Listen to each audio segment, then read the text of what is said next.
Friends, audio book में आपका स्वागत है। पिछली बार हम जो वीडियो बनाए थे उसमें हम इति एम लक्ष्मीकांत के पहला चैप्टर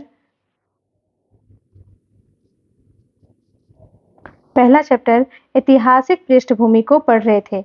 आज हम उसमें जो पहला चैप्टर पढ़ रहे थे उसमें से हम आज पढ़ने वाले हैं 1947 का अधिनियम। ठीक है,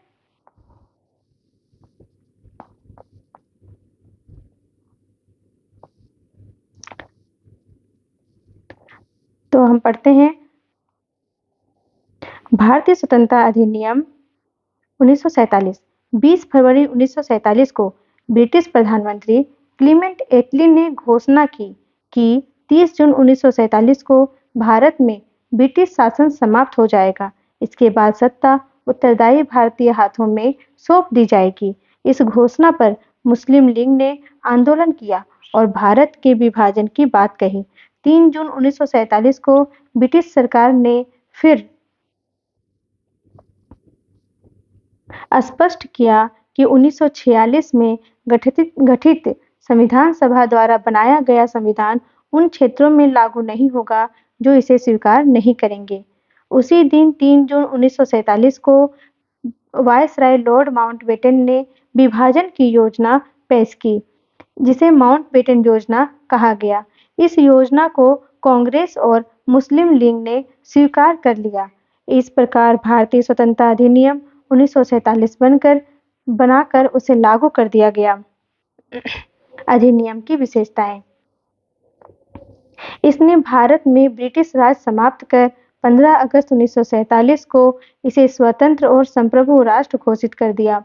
इसने भारत का विभाजन कर 2 स्वतंत्र डोमिनियनों, संप्रभु राष्ट्र भारत और पाकिस्तान का सृजन किया, जिन्हें ब्रिटिश राष्ट्रमंडल से अलग होने की स्वतंत्रता थी। इसने वायसराय का पद समाप्त कर दिया और उसके स्थान पर 2 डोमिनियन राज्यों में गवर्नर जनरल पद का सृजन किया, जिसकी नियुक्ति नए राष्ट्र के कैबिनेट की सिफारिश पर ब्रिटेन के ताज को करनी थी। इन पर ब्रिटेन के सरकार का कोई नियंत्रण नहीं होना था।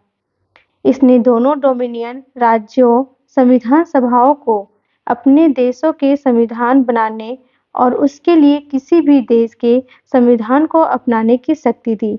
सभाओं को यह भी शक्ति थी कि वे किसी भी ब्रिटिश कानून को समाप्त करने के लिए कानून बना सकती थी, यहाँ तक कि उन्हें स्वतंत्रता अधिनियम को भी निरस्त करने का अधिकार था।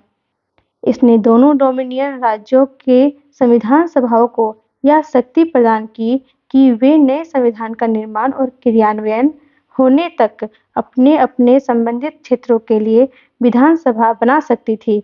15 अगस्त 1947 के बाद ब्रिटिश संसद में पारित हुआ कोई भी अधिनियम दोनों डोमिनियनों पर तब तक लागू नहीं होगा जब तक कि दोनों डोमिनियन इस कानून को मानने के लिए कानून नहीं बना लेंगे। इस कानून ने ब्रिटेन में भारत सचिव का पद समाप्त कर दिया। इससे सभी शक्तियां राष्ट्रमंडल मामलों के राज्य सचिव को हस्तांतरित कर दी गई। इसने 15 अगस्त 1947 से भारतीय रियासतों पर ब्रिटिश संप्रभुता की समाप्ति की भी घोषणा की। इसके साथ ही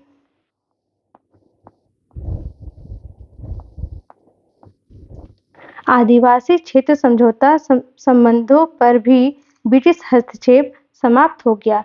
इसने भारतीय रियासतों को यह स्वतंत्रता दी कि वे चाहे तो भारतीय डोमिनियन या पाकिस्तान डोमिनियन के साथ मिल सकती है या वह स्वतंत्र रह सकती है। इस अधिनियम ने नया संविधान बनने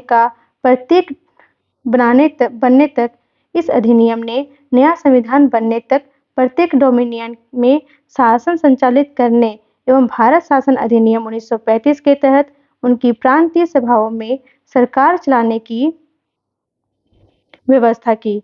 हालांकि दोनों डोमिनियन राज्यों को इस कानून में सुधार करने का अधिकार था।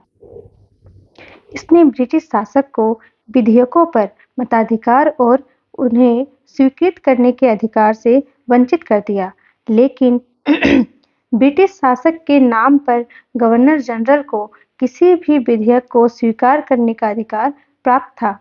इसके अंतर्गत भारत के गवर्नर जनरल और प्रांतीय गवर्नरों को राज्य का संवैधानिक प्रमुख नियुक्त किया गया।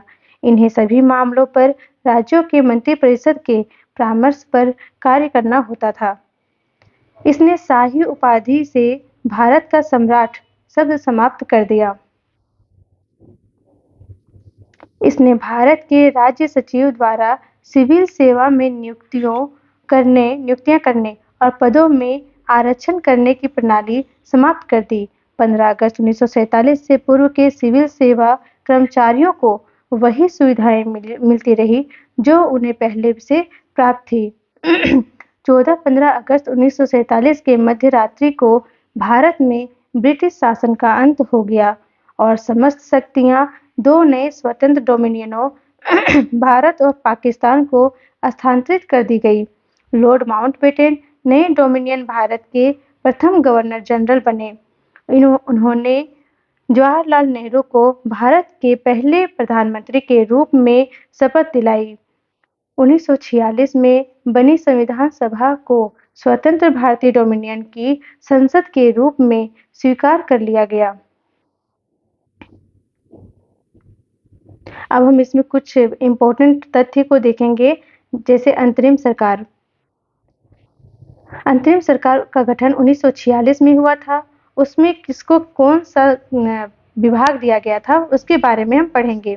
इसमें जवाहरलाल नेहरू राष्ट्रमंडल संबंध और विदेशी मामले, सरदार वल्लभ भाई पटेल गृह सूचना एवं प्रसारण, डॉक्टर राजेंद्र प्रसाद खाद्य एवं कृषि, जॉन मथाई उद्योग एवं नागरिक आपूर्ति, जगजीवन राम श्रम, सरदार बलदेव सिंह रक्षा, C.H. भाभा कार्य खान और ऊर्जा, लियाकत अली खान वित्त, अब्दुर रब निस्तार डाक एवं वायु, आसफ अली रेलवे एवं परिवहन, C. राजगोपालाचारी शिक्षा और कला, I. चुंद्रीगर वाणिज्य, गजनफर अली खान स्वास्थ्य, जोगेंद्र नाथ मंडल विधि। अंतरिम सरकार के सदस्य वायसराय की कार्यकारी परिषद के सदस्य थे। वायसराय परिषद का प्रमुख बना रहा, लेकिन जवाहरलाल नेहरू को परिषद का उपाध्यक्ष बनाया गया। स्वतंत्र भारत का पहला मंत्रिमंडल 1947।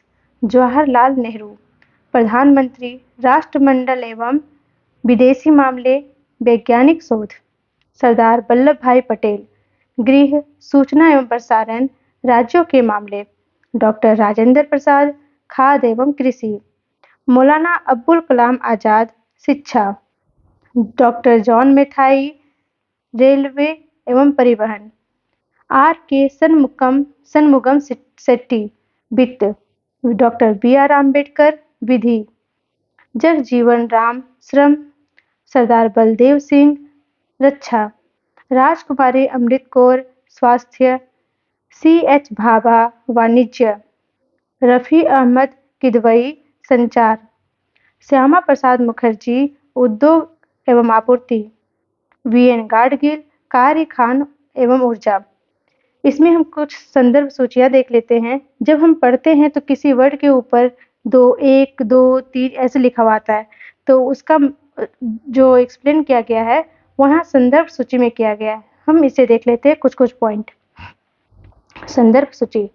मुगल बादशाह शाह आलम ने 1664 में बक्सर की लड़ाई में विजय प्राप्त करने के बाद ईस्ट इंडिया कंपनी को भारत में दीवानी अधिकार दिए।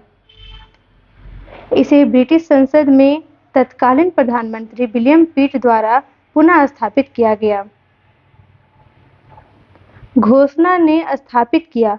ब्रिटिश शासक की सरकार की नीति प्रशासन की प्रत्येक शाखा में भारत की भागीदारी बढ़ाने और स्वशासन संस्थाओं का क्रमिक विकास करने की थी, ताकि ब्रिटिश साम्राज्य के आंतरिक भाग के रूप में भारत उत्तरदायी सरकार की प्रगतिशील प्राप्ति की जा सके।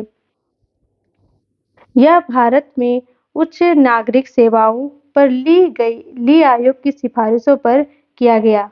भारतीय स्वतंत्रता अध्यादेश को ब्रिटिश संसद ने 4 जुलाई 1947 को पेश किया गया।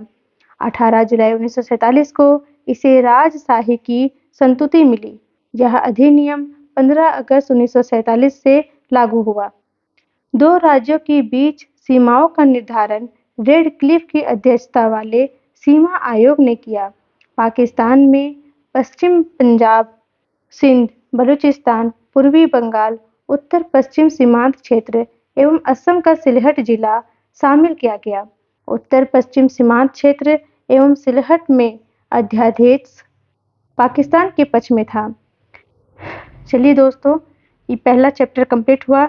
दूसरा चैप्टर हम अगले वीडियो में पढ़ेंगे जिसमें पढ़ना है हमें संविधान का निर्माण, making of the constitution. Thank you.